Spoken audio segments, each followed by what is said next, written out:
All right, we're doing our way too early A-League predictions. I'm going to try and come back to these because I never come back and take my L's like a man. I always just forget about it or never bother to do like a comparison of my predictions and the actual standings at the end of the season. But maybe this year, if I stick with it, if I get out a proper table preview as well, we can go back and look at the end of the year. But fuck, that doesn't even matter. That's a horrible way to start a video about my way too early A-League predictions.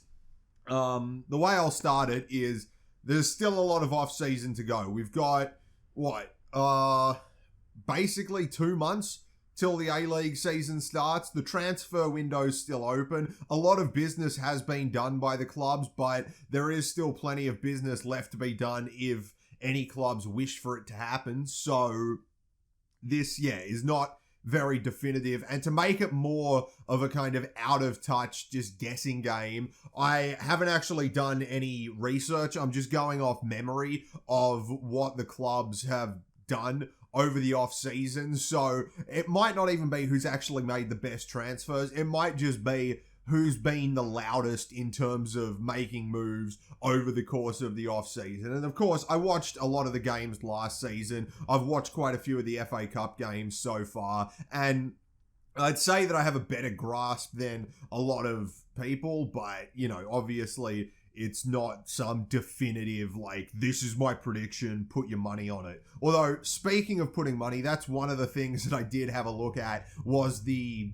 gambling odds on teams to win the A-League, and there's some weird odds in there. Mine aren't in the order that Sportsbet have put the gambling odds in, so this might be out of the blue. I don't know if people are thinking more along the lines of Sportsbet or not, but let's just get into it. These are my predictions for the standings in the A-League in the 22-23 season. And of course, we're going to start with number 12, last place. And I'm going for Perth Glory, who are paying $31 to win the A-League this season. And I can comfortably say that that would be a terrible bet. And I predict them to get back-to-back wooden spoons. I don't know if it's going to be like the first time ever in their club's history that they come last in a competition back-to-back years, but with the instability at the club and the vast amount of problems that are going on at Perth, I think that it's going to be very hard for them to get off the bottom of the table this season. Their transfers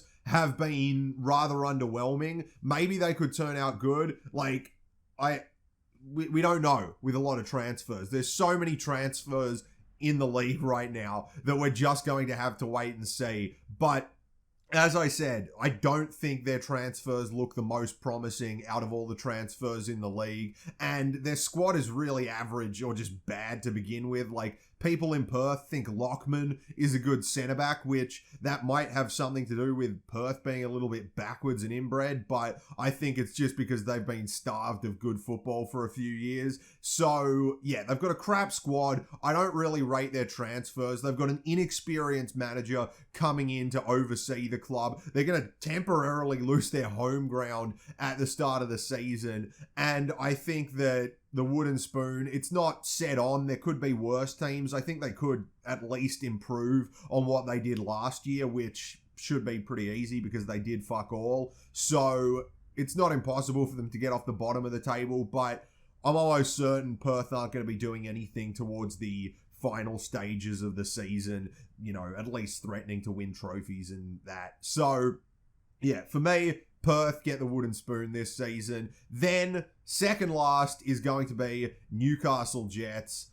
I don't think they're going to play good football. They've been around the bottom of the table for years, and I actually do rate their business in Brandon O'Neill and Joshua Sotirio, but that's two players. Brandon O'Neill hasn't been really good for a while. He left Sydney in 2019, and that's the last time he was playing good football. Hopefully, for everyone's sake, because he is a really good player, he can find it at Newcastle, but he's not going to be a player that lifts them from, being dog shit basically for 8 years now.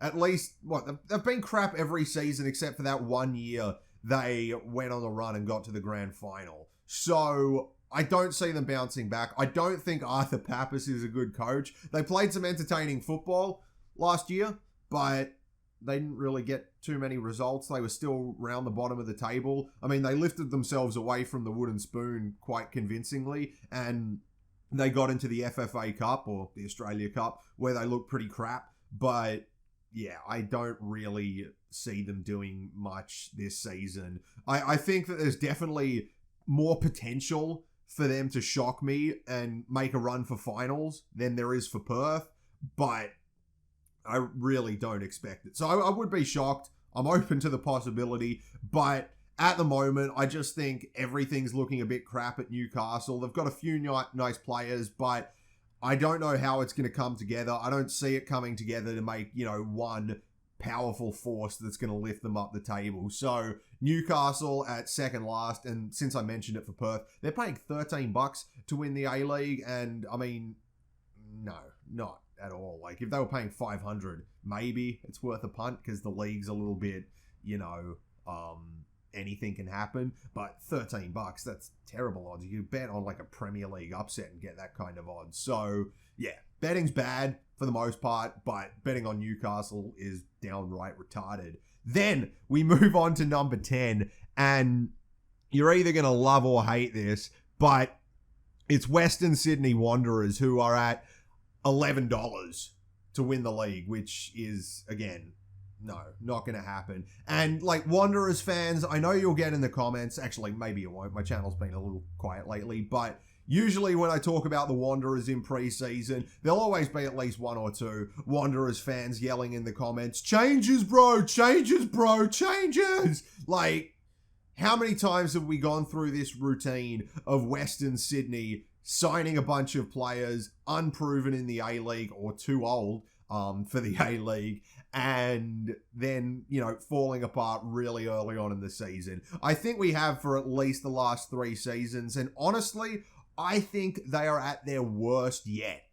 I'm not even going to talk about their player signings because I couldn't remember most of them. I know they've signed Milos Ninkovic, and I think that is actually, like, from the club, a really pathetic transfer because he's going to add very little to the team. Yeah, if you keep him round after his career, he's probably going to bring a good amount of experience to your club that you can use to, help out with young players. Maybe you can join the coaching staff or something. But I don't think Milos Ninkovic is a good signing, and maybe it's just me from a fan perspective, but the way they've gone about the Milos Ninkovic signing really feels like they're just trying to clown Sydney, and it's kind of pathetic. But that's not even one of my reasons, really, because I've only got one reason why Western Sydney are going to be shit, and I know this is getting kind of repetitive. I think we've done this with, like, every coach they've had since Marcus Babbel, and I'm going to do it again.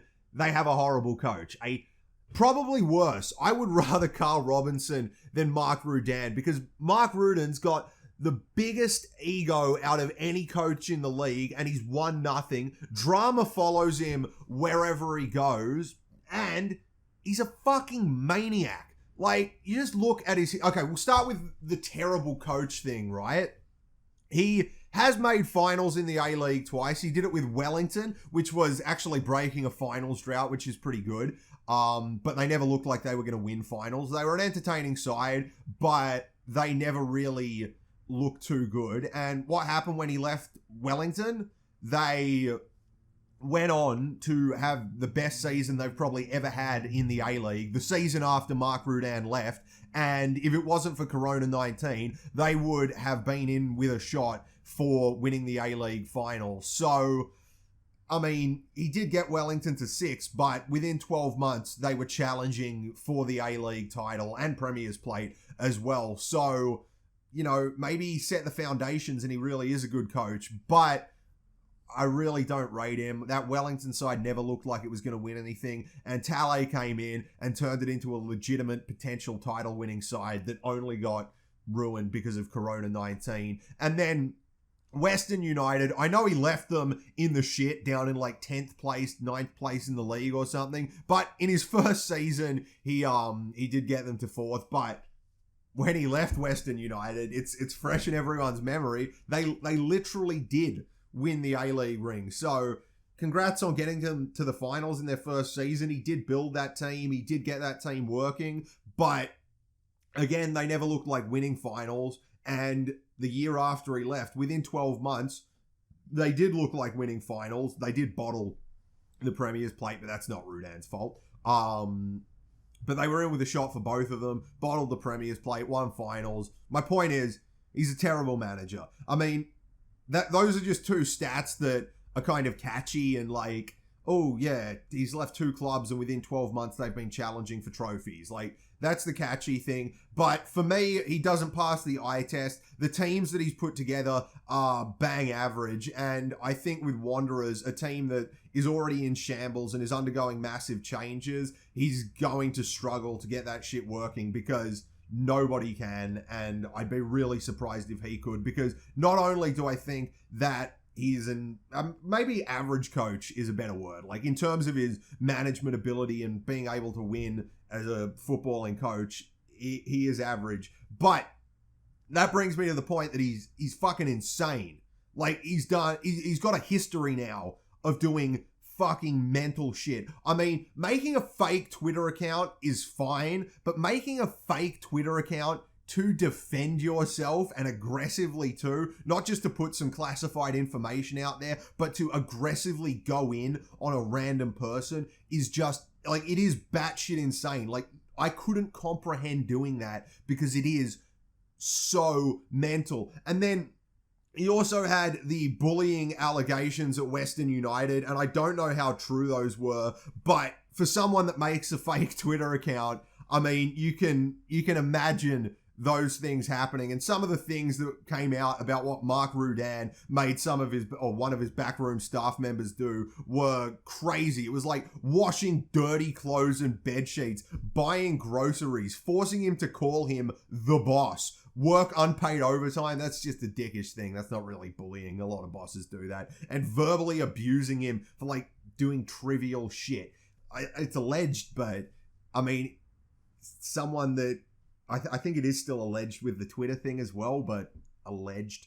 Either way, those two things are just mental enough. And that's going into an already mental club in Western Sydney Wanderers that's just had so much just insane shit that I don't even know what's going on. I think everyone enjoyed my like car going in the opposite direction, and I just have no idea why or how, and you want to figure out what's going on, but it's just insane. It's like 2 insane things meeting, and that's not even bringing up the Mel McLaughlin, Mark Rudan stories, which I won't say here, but looking through them, it definitely, like, on the respecting women and ex-girlfriend scale, he's definitely above Kanye in the wrong direction, if those rumors are true. So, Mark Rudan is insane. He's going to an insane club.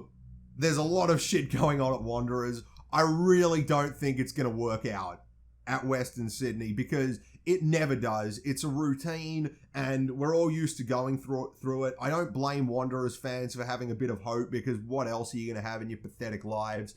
But for me, I know I've spent a bit too much time on 10th place, but for me, Wanderers easily going to finish low down the table, and 10th place is where I'm putting them in this prediction. Then at number 9, I've got Central Coast Mariners, who are paying $17 to win the A-League this year. And I don't know much about Central Coast. I know they signed Danny Vukovic, so it's going to be good to see Danny Vukovic playing in front of the Cove again, and also in Australia for Central Coast or whatever. But by their own standards, they've done really well over the last few years. They were pretty much terrible for a long time, like since they won the grand final 10 years ago or something. They've been terrible ever since, as far as I know. But they've been getting their shit together. They first did it under Stadge, and they got picked apart and lost a lot of their good players. And then Nick Montgomery came in, and he kept them afloat. They could have made finals last year, but they didn't. But still, like 7th place for the Mariners, a team that's used to just trying to avoid the wooden spoon, is a pretty good finish. And it's hard to see them improving this season, but it's also hard for me, at least, to see them dropping right back down to being the worst team in the league. I know they haven't made it many signings, but they've still kept around a few players. They've got a Danny Vukovic, which is going to save them a few times, at least next season. And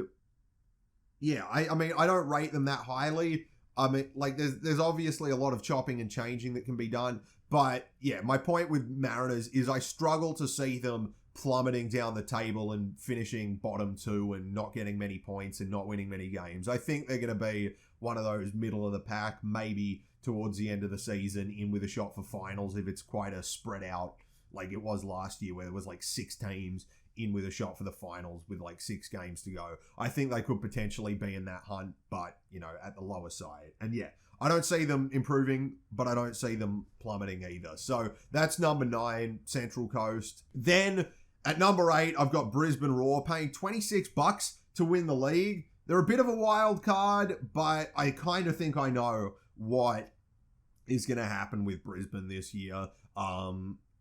Charlie Austin looks like a revolutionary player. Really good. I reckon he's going to be in with some unnecessary, like he will not deserve it. Whatever happens this season, here's another prediction. Whatever happens, Charlie Austin is not going to deserve whatever shouts some dumb cunts on Twitter give for him to win the Johnny Warren, because Brisbane are going to come 8th. He's going to do a good job, but he's playing in a team full of just shit. Like, there's some average players, Jay O'Shea, Mile Usnich, probably a few others, but they've not really had an identity as a team for years. They're still keeping around Warren Moon. I think they look pretty content just existing as a club right now. They're playing in front of no one. Honestly, Brisbane feels like one of the most purposeless clubs in the A-League at the moment, and it's really sad because it's off the field as well as on the field. And we're only here to talk about on the field. I don't know. Maybe Brisbane can shock me. I think it could actually go either way. Like, Brisbane could somehow propel themselves into the top 4 or maybe even into title contention. They could also just be dog shit all year. However, my early prediction is that they're just going to be around the middle of the table and not really doing anything of note. So, yeah, Brisbane in 8th. In 7, we've got Western United, who are paying $6 to win the league. That's the highest odds we've had so far, but I'm saying they're not even going to make finals. And I do have a little bit of reason because, first of all, they bottled the Premier's plate last year. They started to fall off towards the end of the season. Yeah, the finals came up and they actually did really well. I've been saying things like fake champions and they fluked the finals. They didn't. They beat Melbourne Victory fair and square, and then they went out and beat Melbourne City. It was a very forgettable grand final. I hated watching it, and it was quite pathetic and a bad show for the league. But they did win the finals, and they did seem deserved winners. But they were falling off towards the end of the season. And honestly, I think the reason they looked good was because they were capitalizing on a really shit league last season. A lot of what they did was just turgid, awful football, sitting back on teams, defending well, but at the same time, just defending and relying on Prijovic, who, as far as I know, they're losing him. I don't think there's been any confirmation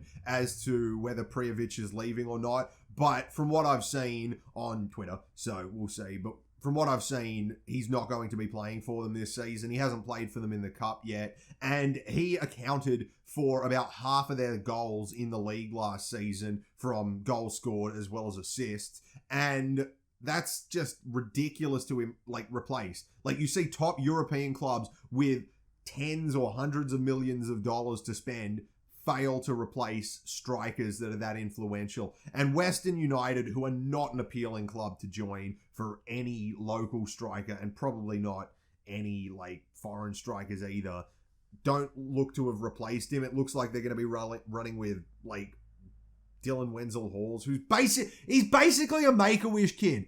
He belongs in the NPL. He's fucking terrible. I hate Dylan Wenzel-Halls. He does not belong in the A-League. He is garbage. And they're going to be running with him up top instead of Prijovic, who, as I said, accounted for half their goals. That's reason enough to see Western United plummeting down the table. And as I said, along with that, I think that it was a crappy league last year. Yeah, they capitalized on it, but they're crap too. They fell off towards the end of the season. They're going to fall off at the start of this season like they already have, losing to Sydney United, and they're going to plummet down the table and out of the finals. So, yeah, Western United in 7th place.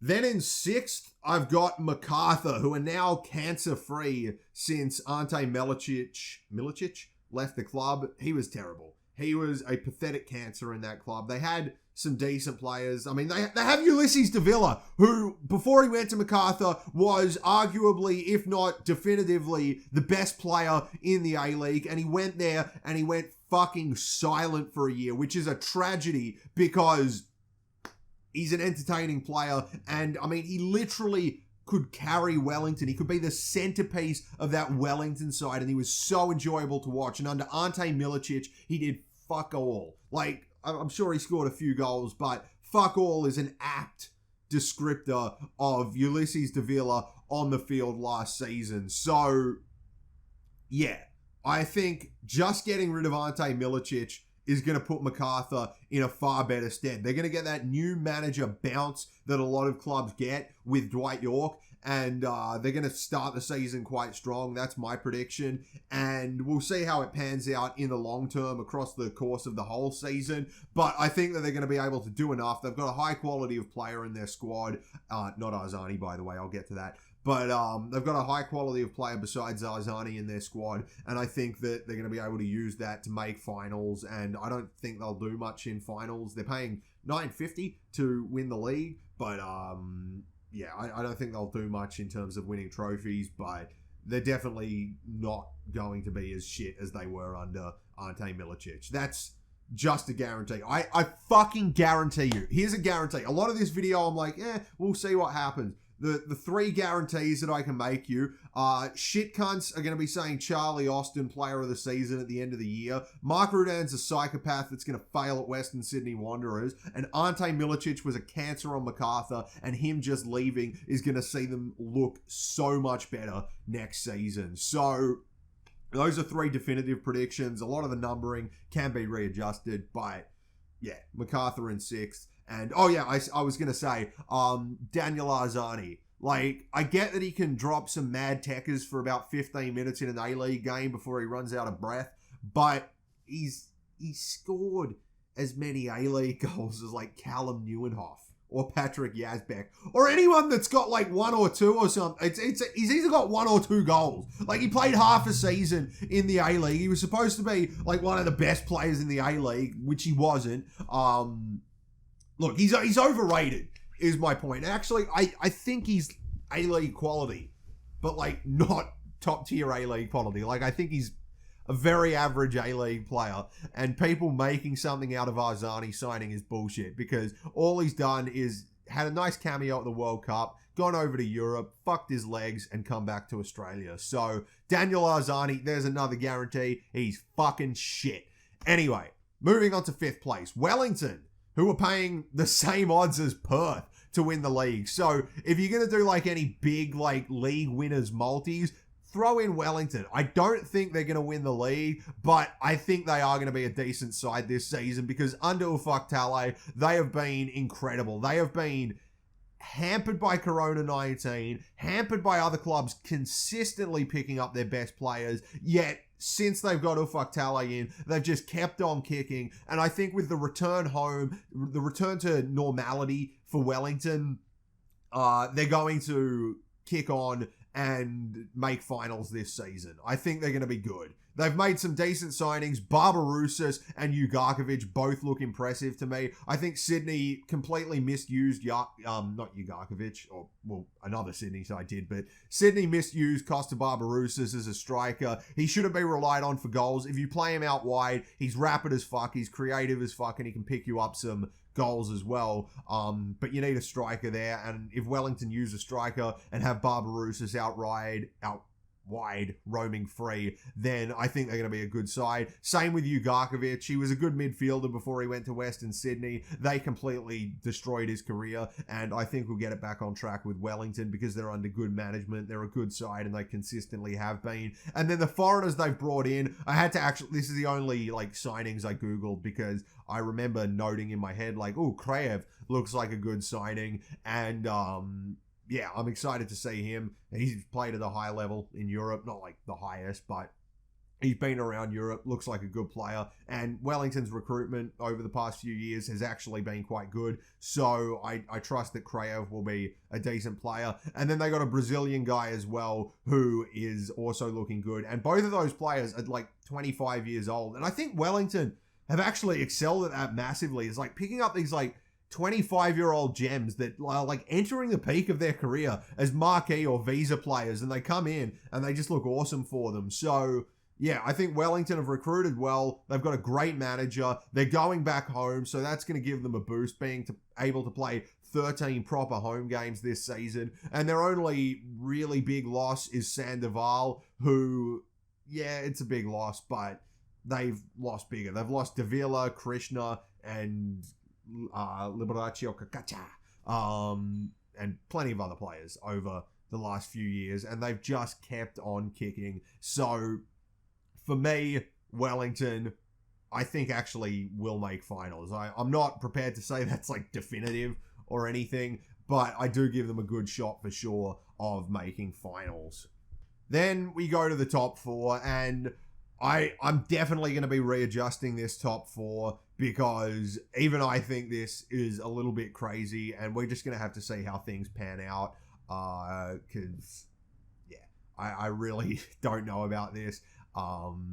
We'll see how it all pans out. But at number 4, it's Melbourne City, who just signed Thomas Lamb, and he looks like a beast. He's 28 years old, like the Wellington signings I was just talking about. He comes in at a good age. He's still playing international football for Finland. He was playing in the Dutch First Division for most of his career, as well as like 2 years ago. He went to, I think, the Bulgarian league for one season, but he spent most of his career in one of the top leagues in Europe, and I think that he's definitely a good addition. But City look like they're going backwards. They look great in the season where they won both trophies over Sydney, the plate and the grand final. They looked an awesome team then, very complete. But last season, they failed to kick on. They didn't beat a top 4 side in 90 minutes at all throughout the year. They were constantly having gaps in their side, like they were conceding late goals. They looked a lot shakier than they should have. And as I've been saying with the Melbourne teams, I think that it was a really weak league last season, and there wasn't too much outside of Melbourne to challenge those teams. Like, yeah, they won. Yeah, they deserved what they got. But for me, I see City continuing to fall back. It's definitely possible that they don't, and they kick on, and they are a rejuvenated side that, you know, go out and win the 3rd Premier's plate in a row. Like, I'm not putting that past them whatsoever, but I just kind of think that City are going to go backwards a bit more like they did last year. It's not an out of the blue prediction. It's not like last year they improved on their double and like I'm just saying like fuck it, no, it's just going to happen. Like, there are signs that City aren't the elite team that they were in 2021, and it's really up in the air as to whether they get back to being that elite outfit or not. So we'll see, but one thing that I can pretty much say for certain is that I don't think they'll drop out of finals. They've got $4 odds to win the competition. Those are the best odds. Although I wouldn't put that money on because I think they're shit. I think City are far less likely than $4 to win the league. So you're getting scammed if you bet on that. But yeah, I don't know. I just think they're going to go backwards a bit. But as I said, this top 4 is fucking insane. And there's one of the teams that I'm actually going to move around when I get to them. Like, I wrote it down and I'm like, no, that's not, I really want it to happen. You know who it is, but I really want it to happen, but we'll have to see. Either way, we'll go on to number 3, which for me is Adelaide United. Whoa, what the fuck? Adelaide United at $13 odds to win the competition.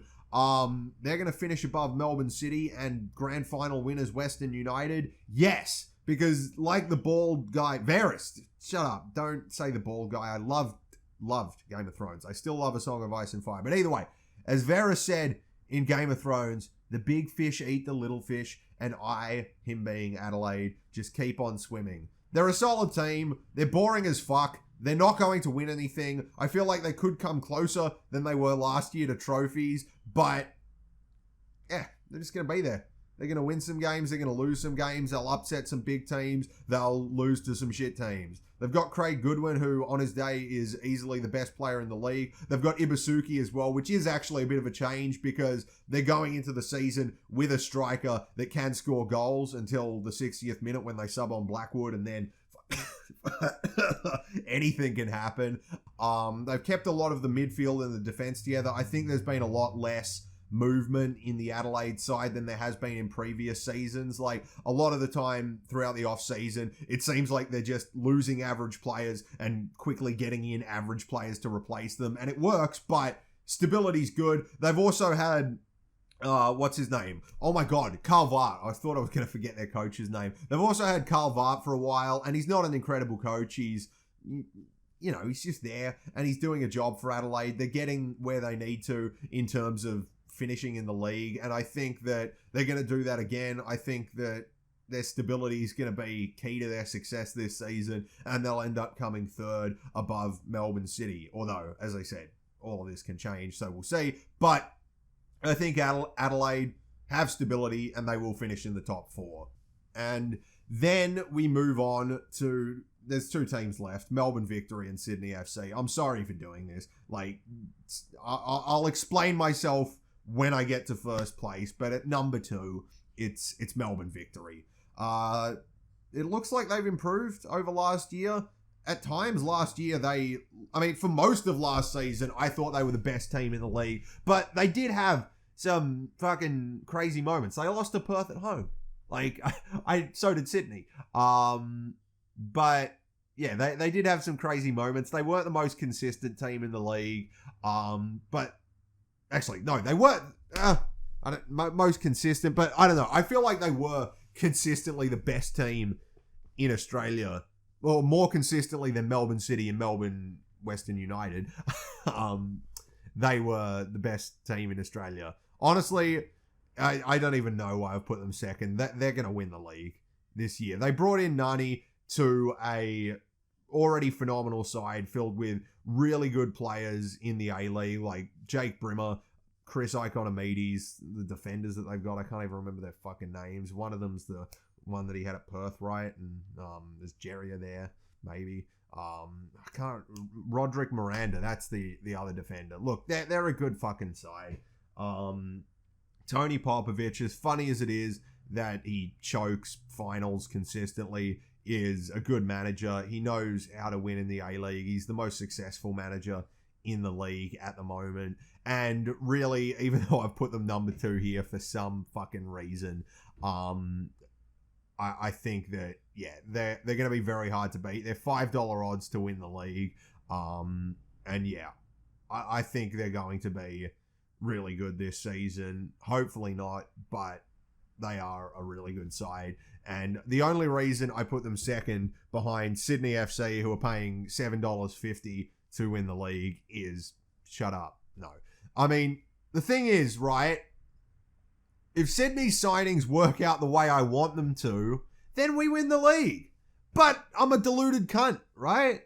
Like, I'm deluded. I'm like, Joe Lolly, 5 goals. Robert Mack, 10 goals. Alfie will be rejuvenated, 15 goals. Patrick Wood, 5 off the bench. Kaczarski will get a handful as well. Obviously, Caballo's going to be insane, 35 assists in the league. Like, that's what I'm legitimately thinking, and I know it's insane, but there is that possibility. I was obviously exaggerating a bit there, but there is the possibility that Sydney have got our transfers right. We still need a few more to come in. We still need a centre-back and a striker.